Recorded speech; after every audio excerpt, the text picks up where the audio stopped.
جناب نبی کریم صلی الله علیه وسلم په داسې قوم باندې تیرېدلی شو. فرمایي د قوم خېټې ډېرې غټې وي، محلاتو په شان دي، غټې غټې خېټې وي.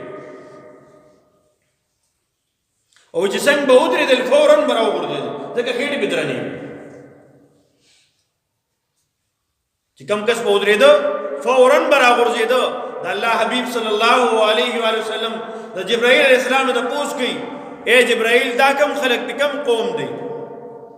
جبرائیل علیہ السلام ته ارشاد فرمایل دا الله رسوله دا سود خواره دي، دی ټول عمر په سود باندې مال خوړل.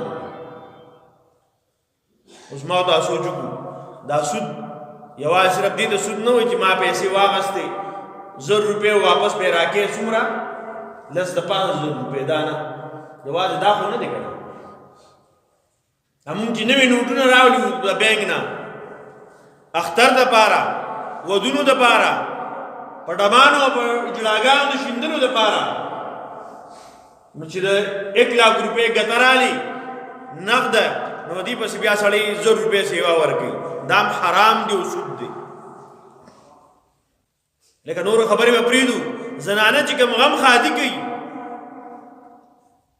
دا ګوټ دی او دا مبارکي ده، ما کیلو چینی یوړه او هغه بیا مالک څه د پاسه کیلو چینی راوړي، دا سود دی.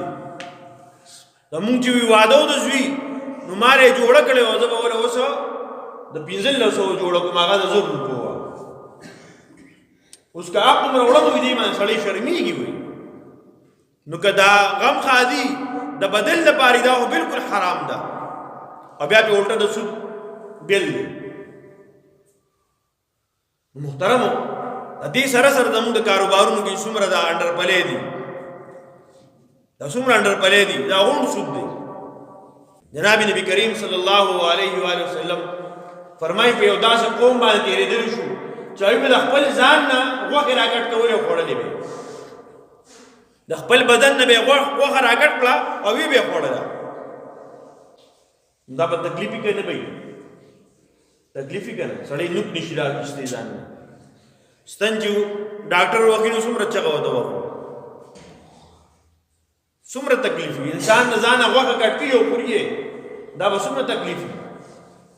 د الله حبیب تپوس کې دی، اے جبرائیل دا کم خلق دی؟ جبرائیل علیہ السلام ته ارشاد فرمایل دا الله رسوله دا خلق دی چې دا کم چغل خواره او چغل خوري به یې کوله. ستا خبرې هغه ته رسوه، دا خبرې تاله رسوه. هغه دا ووي او دا ووي دا چغل خوري، که هغه په کور کې ده، که په کلي کې ده، که په جومات کې ده، که په حجره کې ده، دا غون چغل خوارې دي. چې یو خبره د شیطانۍ لپاره بل ته ورسوي، د بل خبره شیطانۍ لپاره بل ته راورسوي. د دې خلکو سزا د قیامت په ورځ څه ده؟ دې به خپله غوښه راکټ کړي او خوري به. او دویم وي دا خلک هغه خلک دی چې دوی په خلکو کې عیبونه لټول، دکې پلانکې عیب دی، دا لږ چیت دی، دا عیب دی کنه، دی چیت دی، دا څه شی دی؟ دا ډېر زیات دنګ دی.